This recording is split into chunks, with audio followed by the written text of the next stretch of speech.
Hello there. Glad to have you join us on the program as we seek out innovation and creativity that are unique to Africa. On our lineup this week, Emmy Award-winning animators Jared Mark and Mark Washoe mentor some youth on basic animation skills. And there's my conversation on smart city initiatives with Abidemi Agwo, who is the program lead of the National Action Program on Think Deep for the International Tunneling Association Committee on Underground Space. A warm welcome to the program. I am Olayemi Udunuga, and this is Tech Trends.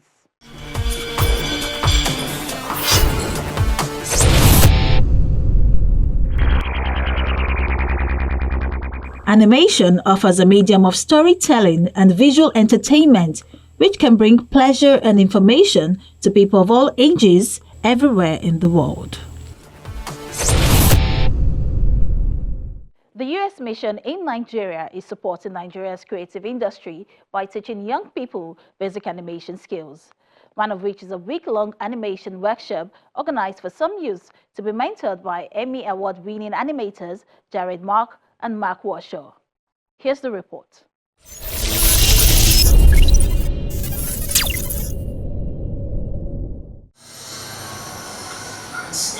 It's a day worth spending with Emmy Award-winning animators Jared Mark and Mark Washoe as they engage and interact with children from Readland Global to spark their creativity through animation and storytelling.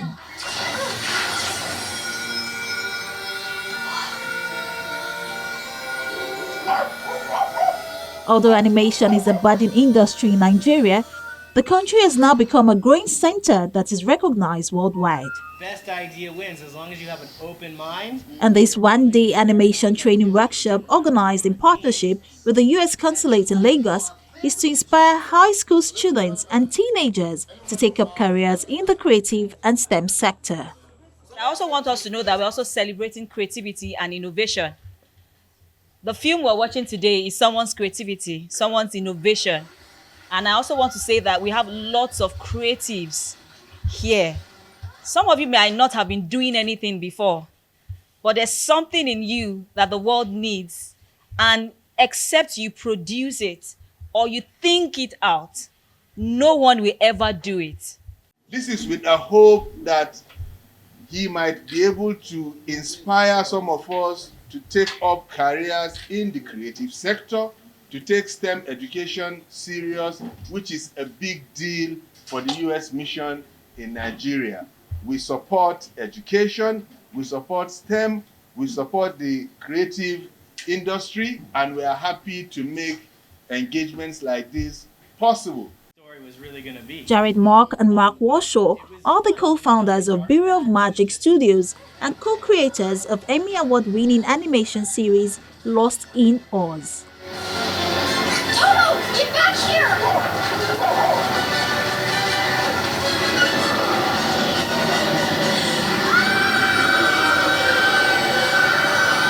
The first episode of the animated series is showcased to the teens to remind them of what can be achieved if they put their minds to it.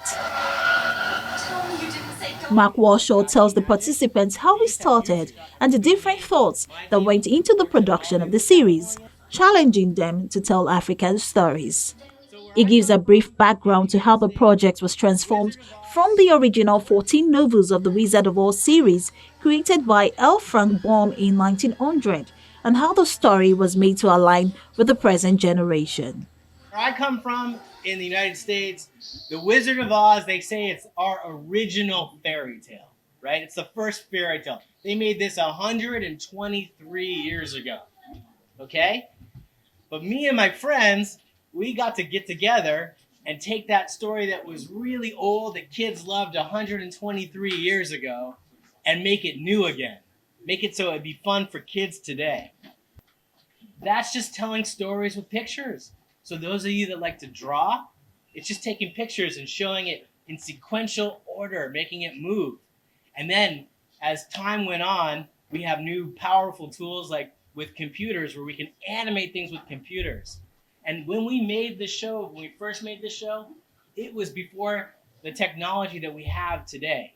Today, all of you could probably find access to some of the toys that we use to make a show like this. That's how fast it's going.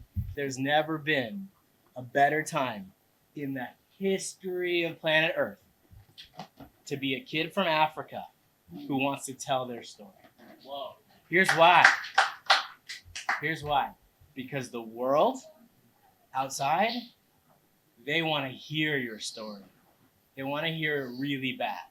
So I just want to inspire you and encourage you to tell your stories. Tell them any way you can. The animation workshop is designed to expose the younger generation to opportunities in animation storytelling and tools available to them today. Film diplomacy is one of the tools we use at the U.S. Consulate to engage with the creative sector. And we're lucky this year through the partnership between the U.S. Department of State and the University of Southern California School of Cinematic Arts, the American Film Showcase package. We were able to get 2 award-winning animation makers to come down to Nigeria, and they've held a week-long masterclass for Nigerian animators, and we thought we can extend the opportunity of interacting with this wonderful guest with the kids, so that hopefully we might be able to inspire them to go out there and do wonderful things from a very young age. The beauty of today, for kids today, is that distribution networks are democratized. The tools to create are democratized, where just 20 years ago, 30 years ago, you needed to get through a intricate system to actually get your stuff on TV or get your stuff seen to a global audience. Today, there are tools out there that you can literally upload your stuff and the world can see it. If you're allowed to be on social media, which obviously we don't condone children being on social media without a lot of parental supervision, but social media is one way you can put your stuff out there. Obviously, many children have put their artwork out on YouTube, something like that. So that allows for someone anywhere on planet Earth that has access to, obviously, to Wi-Fi and broadband, what have you, can get their stuff out there. The participants speak on what they gained from the workshop. Animation is definitely something I'm interested in. Also illustration. I'm definitely interested in anything that is creative. But just knowing that I can do it and it's a very big possibility for me, it makes me so happy to know that. No matter the circumstances, no matter the obstruction, we should make sure we focus on our dreams and achieve our goals in order to inspire others. Exposing young people to animation is one way to support the growth of the creative industry, and this mentorship by the producers of the 3 times Emmy Award-winning animation movie Lost in Oz is an avenue to interact and inspire children who have creative passions.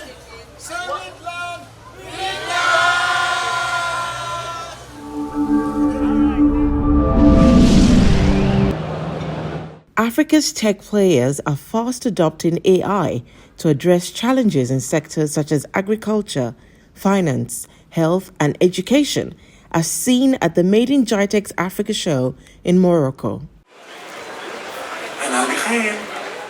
With an attendance rate of over 32,000 from 128 countries, organizers say their expectations have been surpassed, and the ripple effect will catalyze growth, network, and funding for the African tech ecosystem.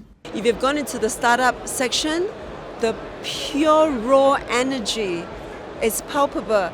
I don't think you can find this level of curiosity and energy and dynamism anywhere else in the world of any startup show. And I think this is strong testament of the interest of the talent coming out from Africa. Worst thing, it's like, but it succeeded because I didn't go after their headquarters. Supported by the Dubai and UAE governments, Jitex, which has grown to become the leading tech show in the region over the past 4 decades, lends its first international expansion as a platform for the Middle Eastern governments to engage with the tech ecosystem on the African continent. The UAE is always known to invest in the future and to place its bets in the right way to be able to forecast where the future is heading. And if you were going to choose a place that is best suited for the future of the digital economy, for the future of technology in general, no better place comes to mind than the African continent. Many startups showcasing their solutions at the event are also pitching for partners and investors, building networks that will help them scale for impact and revenue. We've seen startups, government delegates, as well as corporates talking about collaboration, using African talent and also setting up base in Africa. I think it's been a very good exercise from an academic point of view, also from a capacity building point of view. Pushed you on that path, because I think we've all had closing doors moments. Daniel Smaller, one of the over 200 investors at the show, is impressed with this first outing and shares his thoughts on the startups he has met and potential for them to get funding. And I only saw 10 out of hundreds. But I think I was very impressed with how they presented themselves, and they learned a lot. Hopefully I gave them feedback on how to present themselves and some of the ideas and some of the issues that they have, and what they were looking at and their valuations, et cetera, et cetera, et cetera. So I was very impressed with the show, how Morocco presented itself, but also what I saw in terms of the opportunities for investment. With this successful edition, organizers have now gone ahead to announce dates for the 2024 edition, which will hold again in Marrakesh, Morocco.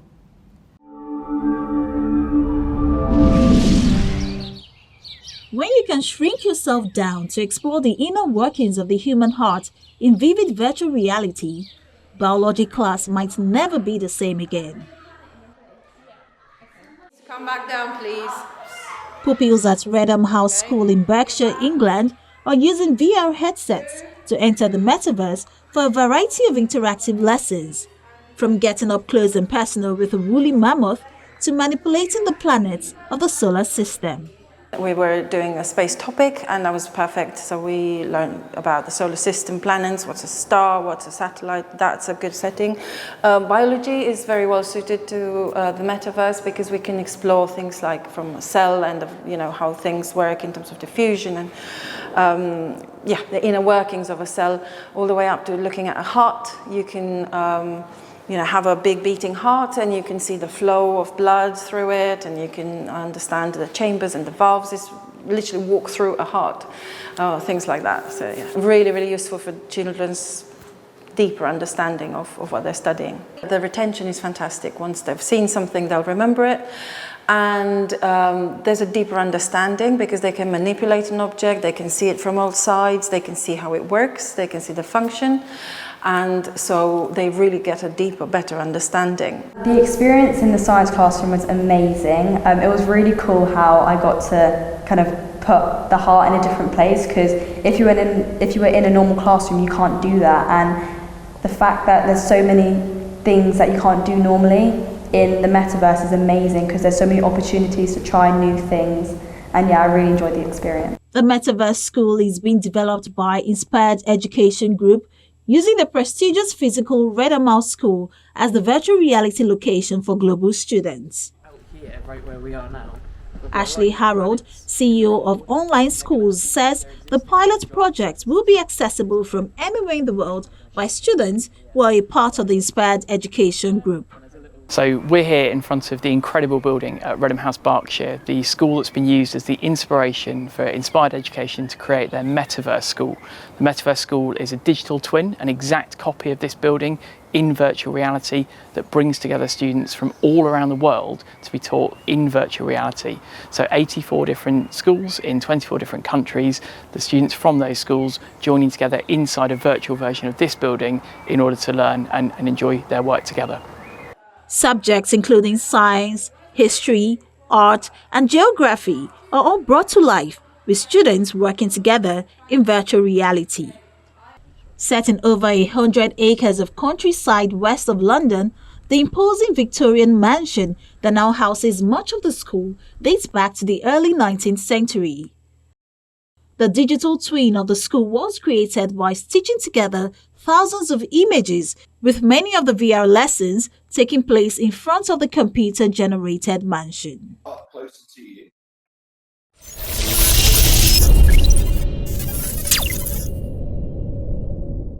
There is a shift towards more sustainable and intelligent cities, which in turn are helping to improve living standards in urban and suburban communities.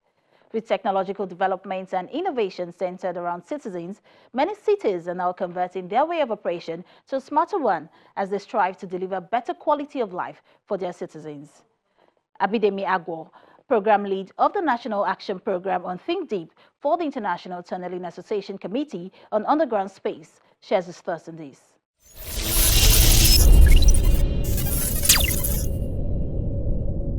A city being smart is basically characterized by the integration of technology and data-driven solutions that help and enable the improvement of the quality of life for the residents, and it also enhances urban services as well as the infrastructure of the city. And there are several key components that contribute to making a city smart. I'll simply put it that a city being smart makes it run very efficiently.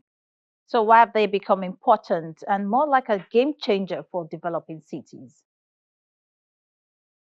So it's an absolute no-brainer that cities nowadays are basically designed and developed to be smart. And one of the key things I would basically mention or I'll basically allude to is that you know it forms a core part of how cities are developed and how they evolve. And it's when you look at it from a global north or a global south, that is in the developing world context, or perhaps even in a developed context, challenges that cities have to tackle through the lenses of sustainability. And so when we look at them from the social, economic, and environmental kind of like perspective, so for cities to be able to adopt policies, that will positively impact societies and as well as carry out scenario planning and forecasting of socioeconomic statuses of the different cities across the different timelines that they're projecting. It will be a lot more effective if real and representative data come into play, and that is basically where the smartness of the city comes into play, and that's why we talk about smart cities. Now, my next question speaks to why we need smart cities. Like, how big an impact could smart city technologies have on the ways we live and work? Yeah, so there are several different ways why we need smart cities, or why smart cities basically come into play. So we can look at it, from different point of view. So we can look at it from the point of efficiency of infrastructure and resource management. We are in a time or eras where resources are being depleted. They're lean resources, so it enables the efficiency of infrastructure and resource management. It also improves mobility and transportation. So where you have multimodal transportation system, your the ability to integrate this entire system within a platform, which enables the smartness of the entire system, would be key as well. And you possibly also look at things that have to do with enhanced safety and security. It's very important that we look at it from that point of view as well. And then you look at sustainable and environmental friendly practices that is being driven by the United Nations through the Sustainable Development Goals. You also look at enhanced public services and citizens engagement. It enables us to be able to create a platform where citizenry can tie in and can also have a platform to basically share and also contribute to the development of society. Healthcare services, education is a key part of why this is very important in terms of the quality output. Now, let's bring this conversation down to Africa. Now, Bidemi, as a tunneling and underground space expert for cities, are smart city technologies a potential solution to the continent's growing population and urbanization? So this would possibly sound like a broken record, And Africa, we all know, is one of the fastest urbanizing continents, as you've basically mentioned. And Africa as a continent is also, from the population point of view, is also surging. It is estimated by 2050 that 1 in 4 people on Earth will be an African. It's in as much as we have these challenges in terms of rapid urbanization, the impact of climate change, the rapid population surge. There's a lot of inefficiencies in the systems and in the way governance is basically driven in Africa from a continental point of view. And so bringing the concept of smartness into how governance is carried out in our cities would help to reduce, some of the key things I mentioned earlier in terms of, the waste, economic waste, and waste in terms of resources, waste in terms of revenue generated. But how do these smart cities work? I mean, what technologies drive them and which is the most important?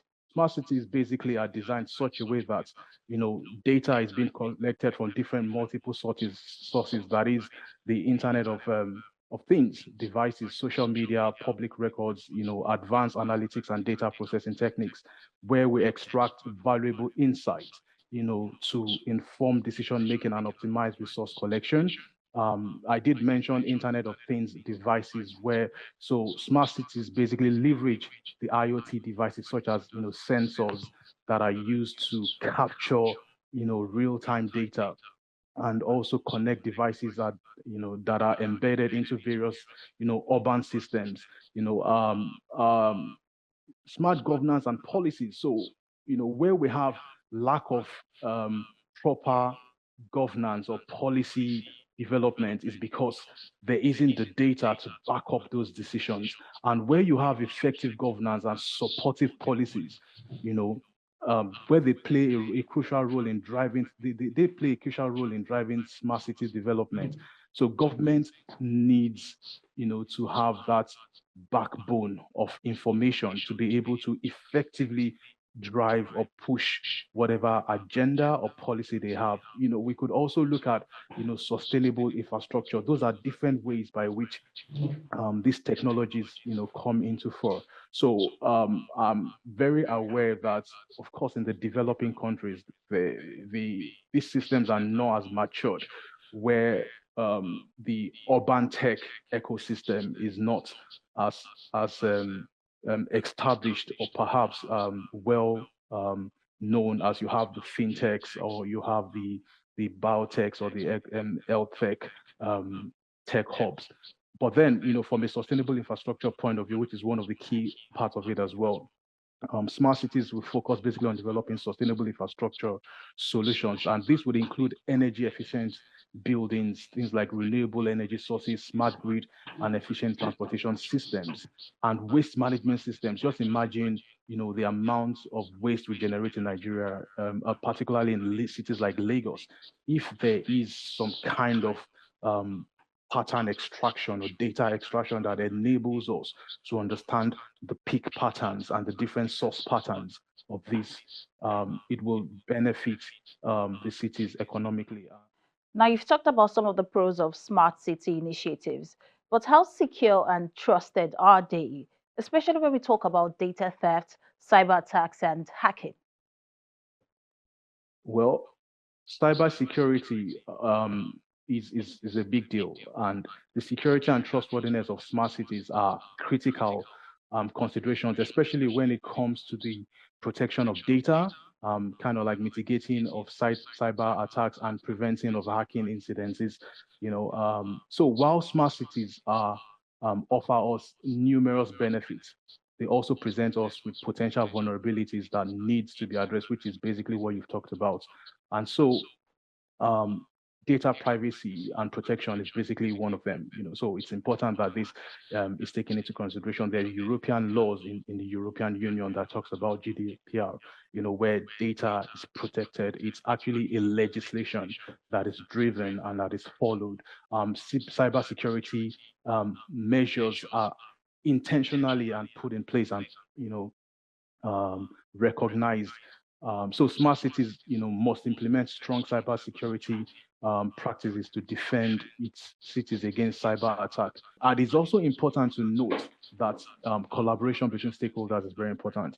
So in the hierarchy of decision making, information gathering and information sharing is important. And you would see even with the military in the United States or in the United Kingdom or across countries, they share confidential information, and that it's basically how you build a firewall, and that in terms of securing systems and making systems a lot more resilient and robust. Public awareness and education is also important. And so these are some of the things that I would take into consideration when I'm trying to prevent attacks on cities that are smart, or cities that are developed from a smart context. Well, that was an insightful conversation with you on smart city initiatives, Abidemi Agwo. Thank you so much for joining us on Tech Trends. Thank you very much. It's been an absolute pleasure. Have a good day.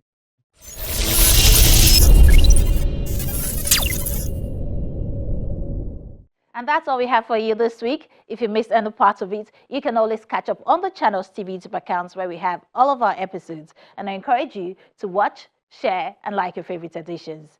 As always, Tech Trends is here to share insights, trends, and developments happening in the tech space. Until next time, I'm Olayemi Udunuga. Bye for now.